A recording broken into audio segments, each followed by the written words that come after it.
Good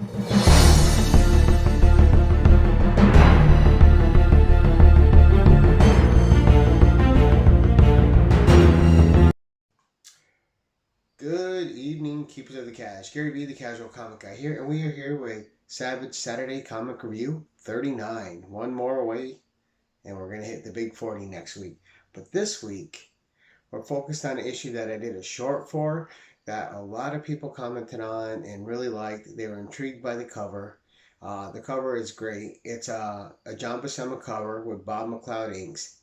The interior of the book is John Buscema art with Ernie Chan inks, of course, written by Roy Thomas. And we're talking about issue number 98, Sea Witch, issue Made or Monster. Again, a beautiful cover. I always liked when Conan's in the water fighting some kind of sea monster or sea creature. And this issue is a spectacular read for a lot of different reasons. But if you guys know me, I'm a big Roy Thomas fan, and he has these volumes out called Barbarian Life. This is volume 2. And what they do is they break down each issue of Conan 1 through 115 with some of the King Conans as well and some of the Savage Swords. And it gives you a little bit of behind the scenes on each issue and what it took to get that issue out, or what helped get that issue out, or what helped get that issue to become what it was, either script wise or art wise, what they had to do or not. A lot of behind the scenes stuff, which is really fascinating. But one of the things you learn when you're reading about this issue is that his wife, girlfriend at the time when he did this, Danny Thomas, actually helped him co-plot this out. And this whole issue is based on a poem by Robert E. Howard called The Sea Woman. And the poem's also included in this. We'll take a look at that. But there's a lot of subtlety and subtext in this story, but it speaks to our two main characters, which is Conan and Billet. And it tells a tighter tale. And it takes, like they do in horror movies, where they take an established creature. You know what to expect from that creature because it's got certain base things to its identity that identify it as what it is. This, of course, is a siren. We know what sirens do. But how does what a siren does fit into this tale and is adapted towards Conan and Bela and their journey together? And that's the cool part. But let's get into it.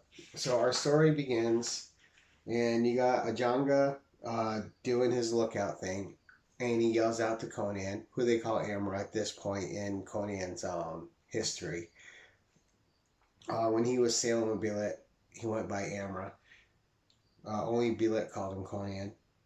So you have the Corsair up top doing a lookout, and he spots something at sea. And Conan's like, I don't need you to show me a pirate ship. I know what it is. Why? Then they notice something. And I'm going to be showing you the art and the pictures over here, like I do. And what they behold is a blue-skinned woman afloat upon a lily pad at sea.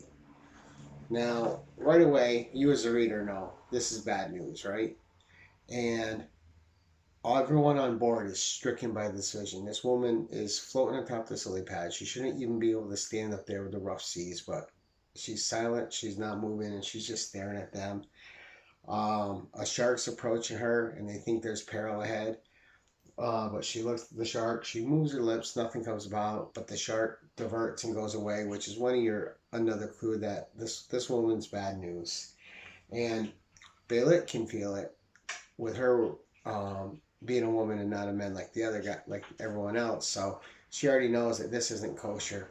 But her advisor implores her, and Yaga implores her to bring her aboard. He can sense that there's no evil to her, or so he thinks. He's her shaman, her advisor. He helped raise her, so she trusts his judgment, and they bring her aboard. But she knows full well something's gonna go wrong. She's not taken in by the powers of whatever this woman is, whatever kind of siren she may be.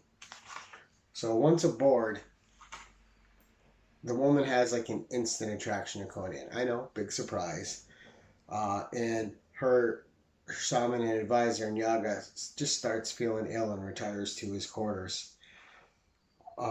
all the other Corsairs are stricken by her, and they're kind of shirking their duties, and they're not paying attention. And Baylet has to lay down the law, get them all back to doing what they're supposed to be doing. And one of the ways she does that is the next day they pirate and loot and sink a ship and get all the spoils. And she gives the pirates all the spoils to kind of bolster them, but it's not working. They get some of the jewels. One of the pirates, Ajami, gives a necklace to the sea witch, who immediately tries to give it to Conan, and she doesn't know the way of humans. Obviously, that's an immediate insult to Ajami. But Conan is completely stricken with like, what? Why would you do that? Turns away. Baylet's face is just dark with menace. She already knows something's amiss, but she's holding her tongue, which is not Baylet's way at all, but there's a longer game to be played. Alright, but I'm sorry, it wasn't John, it was Batumi that gave it to her. Different guy. Alright, it doesn't matter. He's a Corsair. He's a red shirt basically in this book. Alright, if it's not Conan or Baylet, any other person in a Conan book is basically a Star Trek red shirt. They could die at any time. Unless Red Sonja's guessing, you know she's not going to. But moving along, once she's kind of shunned by Conan, she goes back to the Corsairs and she's flirting with them. But she's silent the whole time. But she's having her effect on the men. And they're starting to shirk their duties. They're starting to not get along. But they get them all back on track. They get them working. They get them oaring and working the oars and keeping the ship moving. Night settles on. And Conan's walking the deck and making sure everything's good. And this sea witch is out there. And again, she tries to lure Conan, and he's feeling the spell. She's opening her mouth, but there's something else connecting with him. And it's almost more than he can take, but he's able to break away at the last moment. And the expressions on the faces that John Buscema is putting on this are amazing. This is visual storytelling at its best. The subtleties in the faces, the expressions, the postures, they all tell the story. And it's something when John Buscema was on his A game that nobody else could match. He could tell a story with the stroke of his pencils. And inks Ernie Chan did not hurt that at all. Ernie Chan was a brilliant inker, and he just brought out the best in John's pencils. But Conan's able to turn away, and in a great scene, Conan leaves the deck, and the woman has arisen the lust in Conan. He's got enough self-control of himself, even with the siren trying to take control of him, that he's able to break away from her. But then he goes into the captain's quarters with his lover, Baylet, and this is just a great couple panels. And it's the subtlety that John Buscema did so well, right? And you have Conan leaving her on the deck. You have him entering the corners where Baylet is, and you get the view of her over the maps. And Conan is noticing her, and she's working, but it's kind of a view that is striking and alluring at the same time. And it's not an in-your-face rear view like some artists would do, right? It's just, it's sensual, but it's simple, and it's effective. And then you have Conan, who's approaching her, embraces her with love and care, and they kiss, and we all know what happens from there. And that's showing one aspect of their relationship, right? There's a strong sexual air to the whole Conan and Baylet, but there's also true love there. We'll get into that later in this issue. They're both hot-headed. They both have tempers. They both have iron wills that are almost unbendable except to each other. And, you know, it's all on display here. And it's done with great subtlety. So the next morning, Batumi's missing. And no one can find him. He may have fallen overboard, but like goes, yeah, maybe he did. But she knows that he didn't. She knows better. And then she goes and checks on Iago, who's still sick and not feeling well. And then another guy. This one, a zombie. Not I said a zombie. A zombie is the next guy that's fallen prey to the siren. It's nighttime again. She's calling out to him, and a zombie is ensorcelled by her. Her mouth is open. She's singing a song that only he can hear. And she dives into the water. And it's like water joining water, they say in the book. It makes no sound. She's just fluided into it. And she rises up on a wave, and she's riding it like a horse. And she calls the zombie into the water. And he dives in. But Conan, unbeknownst to either one, and a zombie, he doesn't even know what's going on. He's completely ensorcelled. The siren has control of him. There's no part of him that even is conscious at the moment, right? And Conan's watching from behind the mast. They don't know he's up there, and he sees the zombie swimming out to her. And what looks like a kiss at first is not a kiss, as the kiss drowns the zombie. And before he's below water, he's already a drowned corpse. And that's when Conan knows exactly what's going on with her. Knife in hand, he dives overboard, and it's just a great scene. Again, John Buscema just excelling with the visual storytelling, especially with her in the water. The way she looks riding the waves, it's menacing, and it has a cool water horror quality, which is just incredible. Absolutely love it. Conan dives in, and he's swimming out to kill this siren, but she's speaking, and now the poem, the original poem that this story is based on, comes into play here. And we'll read it. And it's a poem by Robert E. Howard. It says, "The wild sea is beating against the gray sands. The woman, the sea woman, stretched her hands." All right. "Her eyes, they are mystic, as cold as the sea. With slender white fingers she beckons to me. There are words in the sea, though the leaves are all gray. The ocean's pale roses lift dim in the spray. I follow.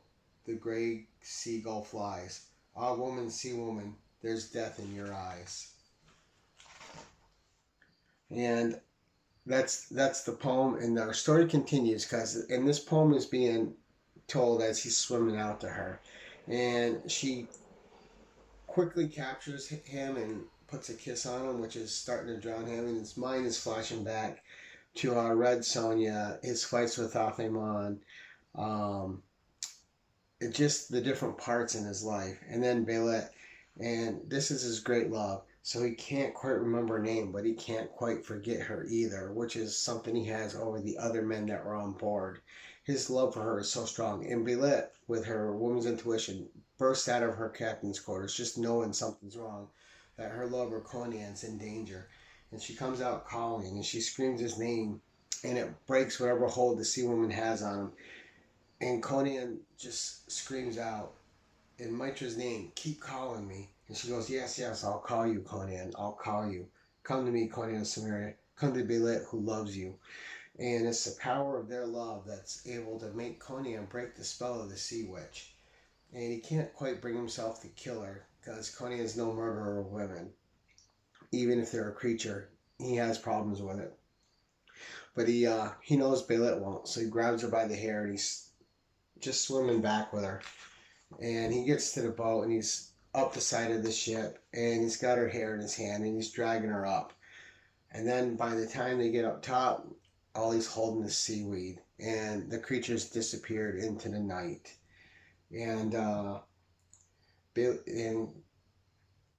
Belet greets Conan and says, "Conan, my lover." He goes, "Not just your lover, your love."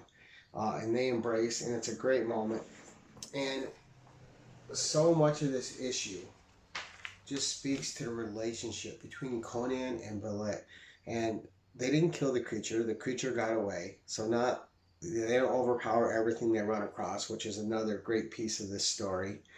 The creature killed a few people in this book, and no one got to kill her.